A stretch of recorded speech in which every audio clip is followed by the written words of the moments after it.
Bismillahirrahmanirrahim. Assalamualaikum warahmatullahi wabarakatuh. Perkenalkan, nama saya Muhammad Isman Jaya, kelas 5 AR2. Di sini saya akan mempresentasikan tugas dari ilmu Rams, yang mana judulnya adalah hubungan antara teks dan pikiran manusia. Sini pertama ada pendahuluan hubungan antara teks dan pikiran manusia, kemudian pentingnya memahami pengaruh teks pada proses kognitif dan emosional. Nah, berbicara tentang hubungan antara teks dan pikiran manusia adalah hubungan antara teks dan pikiran manusia telah lama menjadi objek penelitian dalam bidang psikologi, linguistik, dan ilmu saraf. Teks adalah alat utama komunikasi yang memungkinkan penyebaran informasi, pengetahuan, dan pemikiran. Pikiran manusia sebagai mesin kompleks terus memproses, memahami, dan menginterpretasi teks tersebut.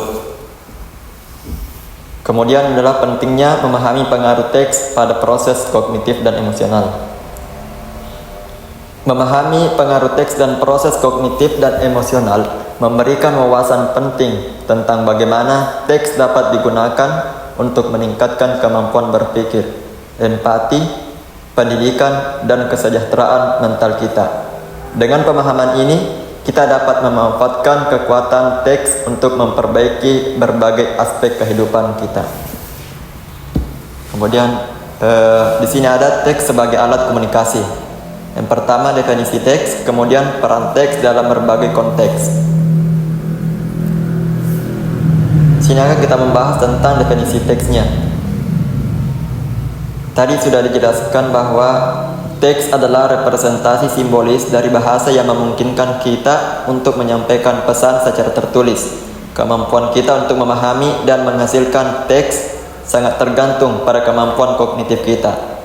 Sebagai contoh, penelitian dari National Institute of Mental Health menunjukkan bahwa kemampuan membaca melibatkan jaringan otak yang rumit yang menggabungkan area visual, linguistik, dan kognitif. Kemudian di sini ada peran teks dalam berbagai konteks. Penelitian terbaru oleh Dehaene menegaskan bahwa area otak yang dikenal sebagai fossiform gyrus yang juga disebut sebagai visual waveform area berperan penting dalam mengenalkan bentuk huruf dan kata. Aktivitas dalam area ini meningkat saat seseorang membaca teks, menunjukkan betapa pentingnya area ini dalam pemrosesan visual dan linguistik. Kemudian pemrosesan teks dalam otak manusia. Di sini ada langkah-langkahnya, kemudian ada penelitian yang terkait. Nah, di sini akan kita bahas pertama adalah langkah-langkah pemrosesan teks. Pemrosesan teks dalam otak manusia melibatkan beberapa langkah, termasuk pengenalan visual, dekode simbol, dan pemahaman semantik. Ketika seseorang membaca teks, mata mereka menangkap simbol-simbol visual yang kemudian diubah menjadi representasi mental melalui proses decoding. Kemudian selanjutnya ada penelitian yang terkait. Di sini penelitian yang kami temukan dari Price 2012 menunjukkan bahwa beberapa area otak bekerja secara sinergis selama membaca, termasuk korteks visual, area Broca, dan konteks prefrontal. Kemudian studi terbarunya adalah dari Dehaene. Ini menggunakan teknik pencitraan otak untuk mengamati aktivitas otak selama membaca. Mereka menemukan bahwa membaca melibatkan aktivitas yang kompleks di berbagai area otak yang bekerja bersama untuk mengenali kata, menguraikan makna, dan menghubungkan informasi dengan pengetahuan yang sudah ada. Nah, di sini ada bagian pengaruh teks pada emosi dan kognisi. Yang pertama itu pembahasannya adalah pengaruh teks naratif, kemudian ada juga penelitian yang terkait. Di sini yang pertama kita bahas adalah pengaruh teks naratif.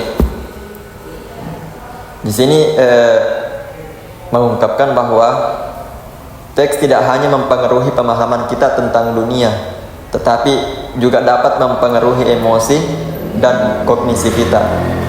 Penelitian menunjukkan bahwa teks naratif seperti novel dapat mempengaruhi keadaan emosional dan meningkatkan empati. Sebagai contohnya adalah membaca cerita fiksi dapat meningkatkan kemampuan seseorang untuk memahami dan berbagi perasaan dengan orang lain. Sebuah fenomena yang dikenal sebagai theory of mind.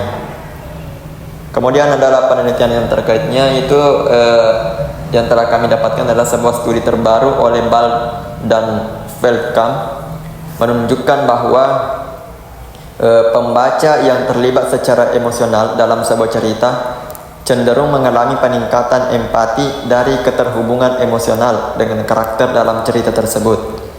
Penelitian ini menggunakan metode eksperimen dengan mengukur perubahan dalam empati dan emosi sebelum dan setelah membaca cerita fiksi.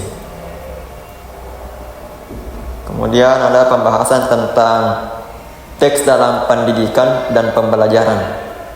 Yang pertama kita bahas adalah peran teks dalam pendidikan.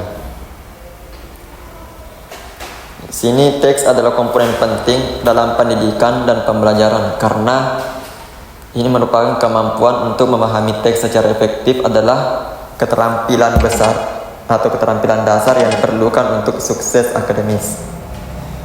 Kemudian penelitian yang terkaitnya adalah dari Guthrie et al. Menunjukkan bahwa keterlibatan siswa dengan teks bacaan yang menarik dapat meningkatkan pemahaman dan motivasi belajar mereka. Kemudian penelitian terbarunya dari OSD dalam program for International Student Assessment atau biasa disebut dengan PISA. Di sini menunjukkan bahwa siswa dengan kemampuan literasi membaca yang tinggi cenderung memiliki pencapaian akademis yang lebih baik. Data ini menunjukkan bahwa kemampuan untuk memahami dan menganalisis teks adalah faktor penting dalam kesuksesan akademis. Kemudian di sini kami menampilkan data dan contoh kasus. Sebagai ilustrasi, sebuah studi oleh Keynes menunjukkan bahwa pembaca yang berpengalaman dapat memproses dan mengingat informasi teks dengan lebih efisien dibandingkan dengan pembaca pemula.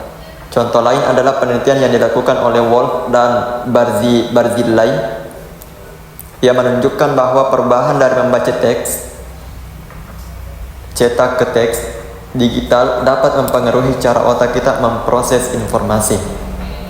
Kemudian kita juga menampilkan penelitian terbarunya. Di sini penelitian yang kami temukan dari Huang et al. Ia mengungkapkan bahwa mengeksplorasi pengaruh media sosial terhadap kognisi dan emosi pengguna. Studi ini menemukan bahwa penggunaan media sosial secara intensif dapat mempengaruhi perhatian dan memori pengguna, serta meningkatkan tingkat stres dan kecemasan. Data ini menunjukkan bahwa teks digital terutama dalam bentuk media sosial memiliki dampak signifikan terhadap pikiran manusia. Kemudian kesimpulan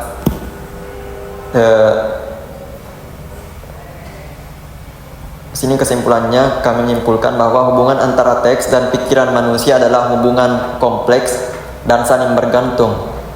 Karena teks sebagai alat komunikasi mempengaruhi emosi dan kognisi kita.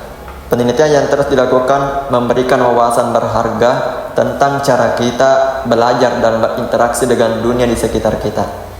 Pemahaman lebih lanjut tentang dinamika ini membantu kita memanfaatkan teks untuk keuntungan dalam berbagai konteks, termasuk pendidikan dan kesehatan mental. Kemudian di sini ada beberapa referensi yang kami temukan. Selanjutnya adalah selesai. Demikian dari presentasi kami yang kami sampaikan. Lebih dan kurangnya mohon dimaafkan. Assalamualaikum warahmatullahi wabarakatuh.